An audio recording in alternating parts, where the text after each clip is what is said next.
à tous. Bon, je mets en marche la faucheuse. Vous avez vu dans le titre, je veux nettoyer la luzerne des plantes qui ne sont pas de la luzerne, en vue de préparer les futures fauches utilisables en foin, donc en fourrage que je vendrai à mes éleveurs voisins. Mais pour préparer un bon fourrage, il faut que j'enlève les repousses de blé, les repousses de févrole qui se sont intercalées au milieu des plants de luzerne. Là, je finis d'atteler.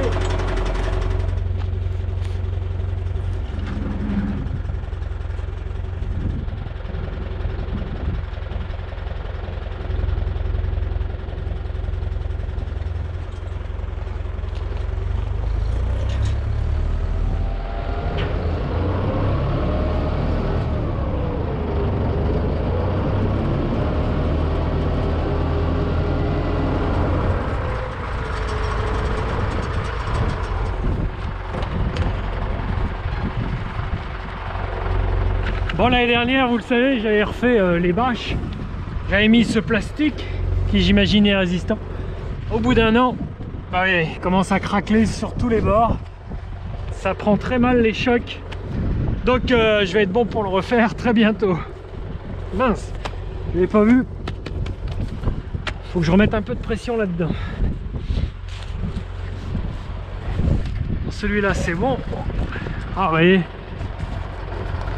Bon, j'ai tenté le coup, mais j'ai toujours pas trouvé de matériau qui irait bien. Et puis les bâches d'origine là-dessus, ça vaut une fortune.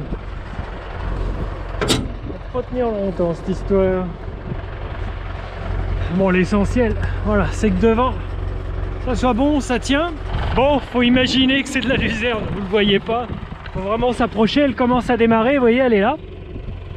Et ce que je veux aussi enlever, donc, par ce coup de faucheuse, c'est faire un peu le ménage des févroles qui sont en train de pousser, des repousses de colza, ça c'est des graines hein, qui sont tombées à la moisson, qui sont en train de repousser, des blés également, mais il y a aussi du vulpin. Donc il y a pas mal d'espèces qui vont pas être intéressantes pour le fourrage qu'on souhaite exploiter ici.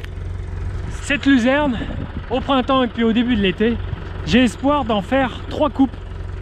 C'est mes confrères éleveurs à qui je vends le fourrage qui viendront le faire. Je vous avais déjà fait voir des vidéos. Là je veux faire simplement avec ma faucheuse un petit coup de nettoyage pour voilà, qu'ils aient une culture et une luzerne proche du 100%. Voilà, le blé une fois coupé il va dépérir et puis la luzerne ça devrait la faire respirer et partir. Donc voilà, allez c'est parti. Je mets en place le chantier, j'arriverai pas à finir ce soir, il y a un petit peu plus de 8 hectares.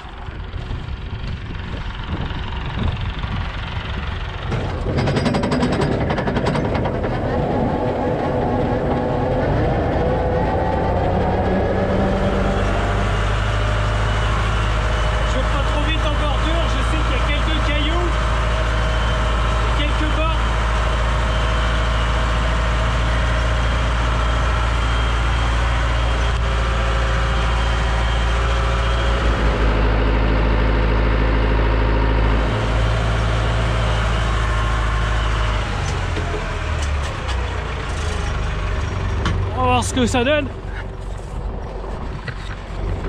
Ici on a un endroit où on a pas mal de végétation, donc vous voyez,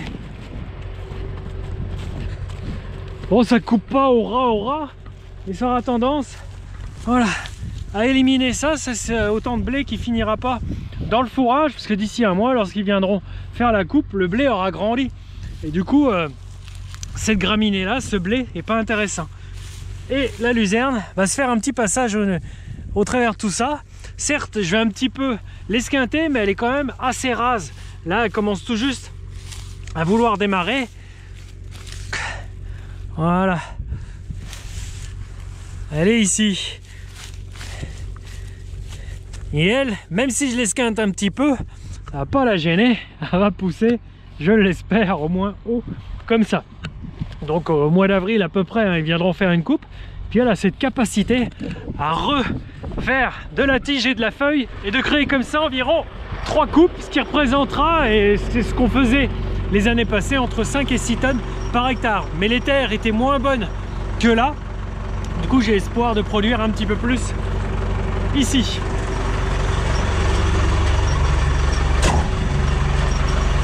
On va faire attention de ne pas esquinter le champ du voisin au passage.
Drôle de bruit.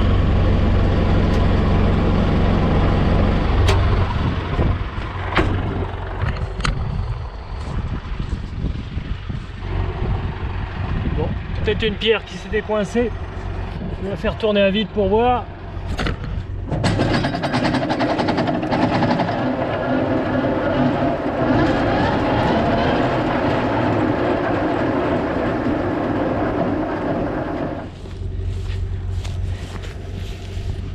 Voilà ce qui s'est coincé, et quand j'ai levé le tablier, levé la coupe, la pierre est partie. Elle était coincée sûrement, puis c'est elle qui a grondé. Les couteaux, vous voyez, ils ont mangé un peu la pierre. Enfin, c'est surtout la pierre qui a mangé les couteaux. C'est souvent les pierres qui gagnent.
Fini.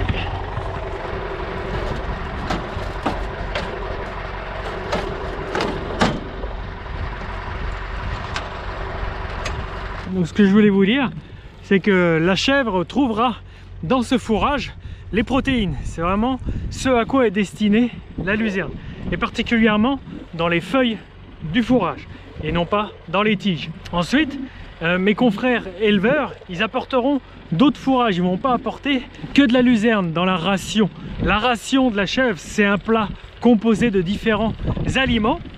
Bon, principalement de l'herbe, hein, parce que la chèvre est un herbivore ruminant comme une vache. Ça va avoir un système de digestion bien particulier, un estomac bien différent du nôtre, car nous ne sommes pas capables de digérer les éléments verts, la celluleuse, on n'en est pas capable. Cependant, quand on mange du verre, c'est intéressant pour le transit, il y a le côté fibreux. Et justement, le côté fibreux, mes confrères éleveurs l'apporteront avec d'autres fourrages, certainement des graminées. En fonction de l'âge des chèvres, ils vont pas mettre la même quantité, la même proportion de luzerne et la même proportion d'autres fourrages et d'autres herbes dans la ration. C'est pour ça que distinguer les ingrédients, distinguer les fourrages, distinguer, voilà, ça c'est une botte de foin de luzerne, ça c'est une botte de foin d'une autre herbe, d'une fétuque par exemple. Ça permet comme ça de créer des mélanges bien précis. Après, je sais que les éleveurs bovins, les éleveurs de vaches, font ce que l'on appelle du métail, c'est-à-dire un mélange de plusieurs espèces d'herbes au sein de la même parcelle, où il va y avoir des légumineuses, des graminées, un petit peu comme là, mais là c'est trop fouillis, hein. C'est vraiment pas bien déterminé la proportion de graminées, c'est-à-dire de blé qu'il y a, et de luzerne. Là je me destine à faire du 100% luzerne. Voilà. On n'a plus qu'à pousser, puis attendre le mois d'avril-mai, les prochaines coupes, la prochaine coupe. Voilà, une vidéo un petit peu courte, mais tout à fait essentielle dans les travaux de la ferme. Voilà, je vous dis à mardi prochain, 7h30. Ciao!